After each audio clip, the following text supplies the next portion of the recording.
Ministri i Infrastrukturës dhe Energjisë Enea Karakaçi zbuloi gjatë një interpelance në Kuvend detaje për projektin e autostradës Thuman-Kashar, si pjesë e një prej akseve më të rëndësishme të korridorit Adriatiko-Jonian. Është autostrada e parë e kategorisë A në vend. Përvarëson një investim me rëndësi të veçantë për infrastrukturën kombëtare. Theksoi se e gjitha do të financohet nga koncesionari dhe se vetëm tatim fitimi do të sjellë për buxhetin rreth 1 miliard euro. Të ardhurat e pritshme nga operimi i këtij aksi janë vlerësuar në rreth 1.3 miliard euro për një periudhë 35 vjeçare. Parku teknologjik Durana ndërkohë vuri ministren e ekonomisë dhe inovacionit përballë pyetjeve të deputetit demokrat Eno Bozdo.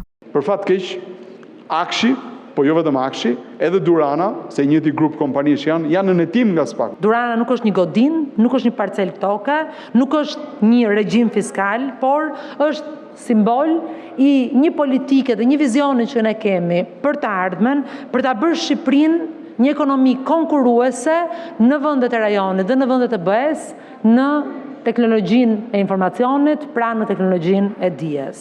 Ministri i Financave Petrit Malaj ndërkohë zbuloi se shteti shqiptar ka nisur vjeljen e detyrimeve nga kompania Bankers Petroleum Albania.